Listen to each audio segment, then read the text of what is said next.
자, 그러면 이제 14페이지로 이제 넘어가 보면요. 네. 자, 우리 이 학습터에서 이제 이 지도를 배우긴 배웠을 텐데 이제 좀 더 보충을 좀 하고 지나가도록 하겠습니다. 네, 자, 14페이지 활동. 활동을 네. 보기 전에 아까 그냥 일반적으로 우리가 사용하는 지도를 일반도라고 했는데, 자, 우리가 지금 알아보는 지도는 어떤 지도냐? 이거는 어떤 특수한 목적을 가지고 만든 지도죠. 그래서 특성은 주제를 바탕으로 그 네. 주제를 명확하게 보여주려고 만든 지도입니다. 네, 그걸 주제도라고 그러고요. 네. 네. 근데 이 주제도는 여러 가지 종류가 있어요. 네네. 그러니까 그 정보를 보여주기 가장 합리적이고 가장 목적성이 있는 형식으로 네네. 해서 다양하게 표현할 수 있거든요. 네네. 그래서 한번 저희가 같이 먼저 정리를 하고 나서 그 다음에 네네. 활동을 한번 보겠습니다. 네네. 자, 어떤 지도의 종류가 있죠? 자, 주제도는 자기가 아까 말했듯이 어떤 목적을 가지고 만든 지도인데요. 내가 어떻게 하면 이걸 좀 더 쉽게 알아볼 수 있을까? 그래서 지도에 여러 가지 점을 찍어서 지도를 만들 수도 있어요. 이런 지도를 무슨 지도라고 그러는 거죠? 점 찍었으니까. 네. 예, 점 그래서 점을 찍었기 때문에 점을 사용한 지도, 점 지도라고 하고요. 또 어떤 경우에는 내가 여기서 저쪽으로 움직인다는 걸 표현하고 싶어요. 네. 어떻게 표현할 수 있을까요? 네. 그러면 이제 네. 화살표로 이렇게 그쵸. 이동의 방향과 또 네. 이동의 양을 화살표의 굵기로 나타내면은 여기에서 이만큼 뭐 인구나 아니면 뭐 소가 이동할 수도 있고요. 네네. 예, 뭐 아니면 뭐 자원이 이동할 수 있죠. 그러니까 이런 것들을 자 유선도라고 합니다. 네, 선을 써서. 네, 뭐 화살표라든지 굵기라든지 이런 선을 써서 네. 나타나기 때문에 유선도라고 하고요. 네. 또 어떤 지도는 어떤 좀 이제 레벨을 구분하고 싶어요.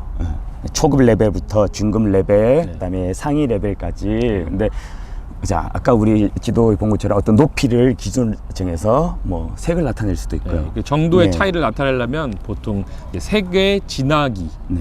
아니면 뭐 밝기 네. 예, 이런 것들을 사용해 가지고 단계를 구별해서 나타낼 수 그래서 있거든요. 레벨을 정해서 이제 단계를 구분한다 그래서 얘를 뭐라고 하냐, 보통 색으로 많이 구분하거든요. 그래서 네. 색으로 단계를 구분하기 때문에 단계 구분도라고 합니다. 그래서 요 그냥 세 가지 이름 정도 아시면 될 것 같아요. 지도를 봤는데 지도에 어떤 분포, 사람들이 어디에 많이 살고 있는지, 뭐가 어디에 많이 있는지, 막 점이 찍혀 있다. 네, 점이 막 이렇게 점이 다다다다다다다다다 찍혀 있다.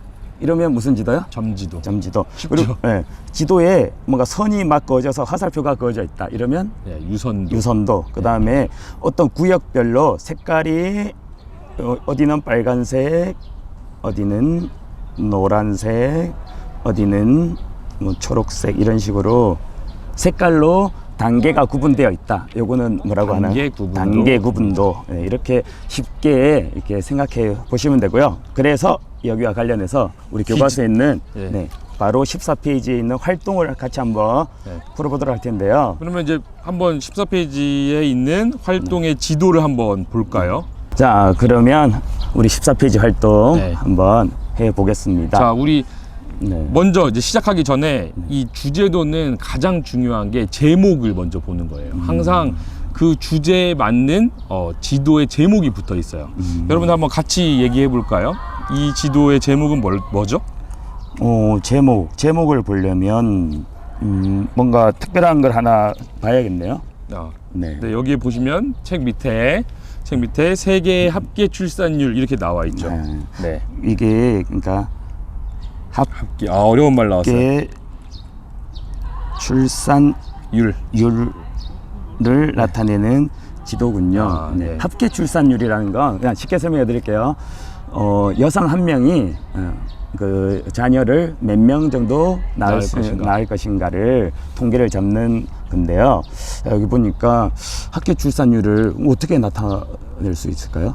지금 보면 색깔이 나눠져 있어요. 색깔이 나눠져 있네요. 노란색도 있고 네. 점점 이제 초록색이 점점 진해져서 가장 진한 거는 이제 5 이상 이렇게. 자, 지금 범례 안에. 그래서 이 단계 구분도 색깔이 이렇게 구분되어 있는 데를 잘 보시면 이 색깔을 어떻게 구분할 것인지 이제 범례라 그러는데요. 여기에 레벨의 수치를 나누어 놓았습니다. 그래서 이걸 주제도 중에서 그러면 이건 무슨 지도가 되는 건가요? 단계 구분도. 단계별로 색깔을 구분해 놓았으니까 얘는 단계 구분도가 되겠네요. 네네. 네. 자, 색깔이 회색이면 여긴 자료가 없는 곳이네요. 네. 이 자료가 없는 곳이 여기 잘 찾아보면 있어요. 네, 딱 있어요. 한 곳이 보여요. 네, 유명한 나라죠. 네, 네. 우리 바로 아주 가까이 있는 나라가 네, 바로 좀, 네, 북쪽으로 올라가면 네, 자료가 네. 지금 북한은 네, 자료가 보이지 어떻게 보면은, 않습니다. 네, 네. 알 수 없는 나라예요. 이 네, 나라는. 네. 자료가 그래서 자료를 제출하지 않은 네. 나라입니다. 그다음에 이제 이걸 노란색이라 그래야 되나요? 네, 노란색. 노란색은 1.5 미만. 네. 네. 그다음에 연두색, 초록색, 그다음에 색깔이 진해질수록 네. 그 아기를 많이 낳는 곳인데요. 근데 이게 이제 좀 해석을 해볼 필요가 있어요. 이 주제도라는 거를 지도를 읽는다는 게 단순히 지도가 이렇구나가 아니고 이 주제를 보고 여기에서 어떻게 해석을 할 수 있는지가 이제 중요한 건데요. 이 합계 출산율을 한마디로 여성 한 명이 낳을 수 있는 아기잖아요. 여자 혼자서는 아기를 못 낳아요.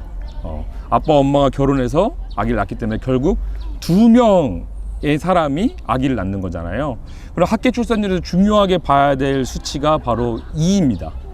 2명이 결혼해서 2명의 자녀를 출산하면 인구의 변동이 없겠죠. 네.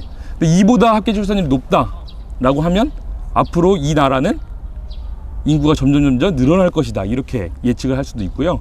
2보다 합계 출산이 낮다, 좀 색깔이 연하다, 그러면 앞으로 이 나라는 인구가 줄어들 것이다. 네. 예. 보충해서 꼭 뭐 이 합계 출산율만으로 뭐 인구 추이가 결정되는 건 아닙니다. 물론 뭐 그렇죠. 사망률이라는 것도 봐야 되고요. 여러 가지 요소가 있는데 그렇지만 계속 인구가 보충이 되느냐 안 되느냐를 이 합계 출산율 지도로 볼 수 있는 건데요. 자, 이렇게 해석을 하다 보니까 이제 한번 봐야죠. 그래서 문제를 옆에 이제, 오른쪽에 나와 있어요. 문제를 살펴보면 네. 지도에서 다음에 해당하는 대륙을 찾아보자. 우리가 이 지도를 사용하는 이유가 어떤 정보를 얻기 위해서 네. 사용하는 거기 때문에 그러면 세계에서 어떤 나라가 제일 이 출산율이 높은가, 네, 어떤 대륙이 인구가 많이 늘어날 것인가, 네. 이걸 이제 추론해 봤더니, 자, 여러분 한번 찾아봅시다. 합계 출산율이 높은 대륙 어떻게 찾으면 되나요? 자, 단계 구분되니까 색깔이 지금 네. 진한 부분, 진할수록, 그렇죠. 네. 그래서 색깔이 진할수록 찾아보니까 바로 나오죠, 뭐. 네, 어떤 대륙이 색깔이 아주 진하게 나오네요. 네, 어디입니까? 바로 아프리카죠. 네, 아프리카 대륙이 색깔이 매우 진하게 이렇게 나오고 있죠. 네, 네. 아프리카는 뭐 합계 출산 5 이상인 뭐 나라들이 뭐 네, 수두룩하네요. 네, 네, 많습니다. 네.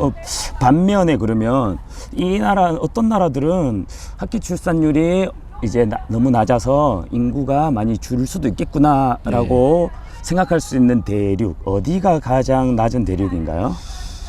뭐 개별 나라들로 보면 더 낮은 나라들도 있겠지만 이제 대부분 여기 노란색이 좀 많이 있는 곳이 바로 유럽이죠. 유럽이네요. 네, 유럽이 보니까 합계 출산율이 조금 비교적, 이제 비교적 많이 낮은 편이죠. 네. 그래서 유럽이 인구가 많이 줄어들 수 있겠구나. 근데 이제 개별 나라를 보면 우리나라도 알아주는 합계 출산율이 맞아요. 아주 낮은 나라 중에 아마 들어보셨을 거예요. 네, 뭐 최저 네. 출산율이 최저 네.